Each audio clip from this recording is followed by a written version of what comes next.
Bang Ais, dari mana nih? Ya, dari jalan-jalan aja, Beb.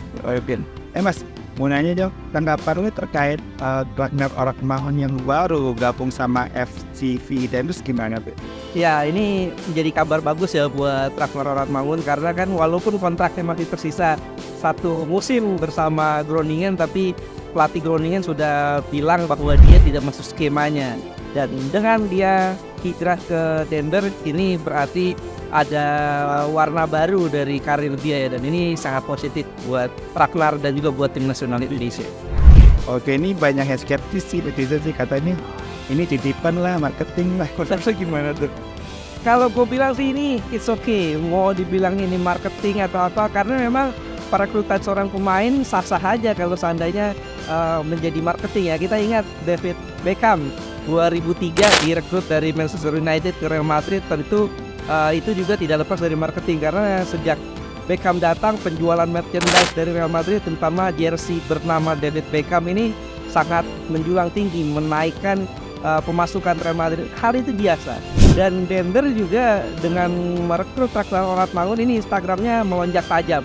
Dari sebelumnya 15 ribuan sekarang sudah 2 kali lipat, sekitar 39 ribu lebih. Artinya target marketing mereka tercapai. Tapi itu sah-sah saja. Yang paling penting adalah Ragnar Orkmangon dapat menit bermain yang banyak, yang cukup untuk bisa menjaga performa dia sebagai pemain dan juga untuk tim nasional Indonesia.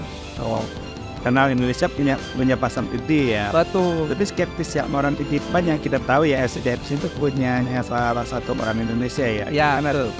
Ya, memang Denver ini kan dimiliki oleh salah satu pengusaha Indonesia ya, si Sitorus ya. Dan bekas juga mantan pengurus PSSI di era Johar Arifin saat itu ketua umumnya.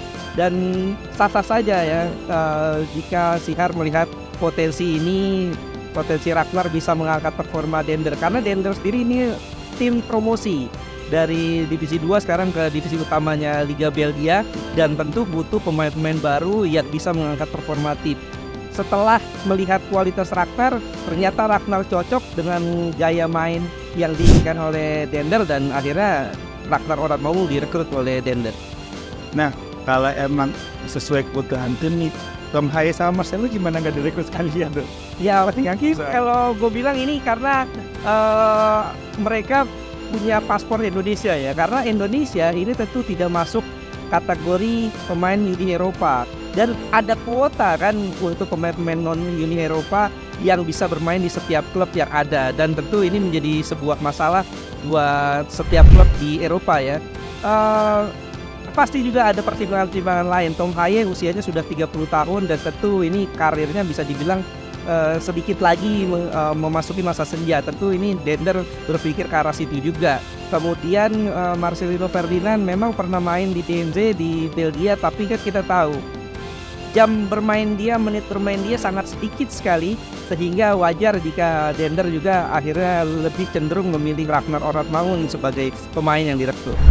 Oke, nah ya karena beberapa pemain Indonesia kan jadiin bahan marketing kualitas timnas bola belum tim Eropa deh, paling dekat dari Asia kayak Arafat sama Hapner yang sempat ngomong, gue cuma jadiin bahan marketing nih, gimana Bu?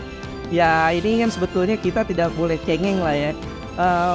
Tidak perlu mendengarkan hal-hal tersebut ya. Yang penting buat pemain-pemain kita yang main di liga luar, di Thailand, kemudian juga ada yang di Arhan main di Korea ya, ini harus lebih fight, harus tunjukin dong kualitas yang kita punya. Tunjukin kalau seandainya kualitas yang sudah dimiliki ini memang dibutuhkan oleh tim, pasti dia akan masuk starting line up.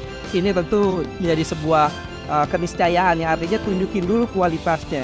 Urusan nanti dipilih atau enggak ya, ini adalah persaingan yang secara sehat yang memang harus dilakoni oleh setiap pemain profesional. Oke, musim sudah mulai bergulir, timnas kita bakalan tetap main di Euro 3. Harapan Bung Ais buat pemain abroad nih?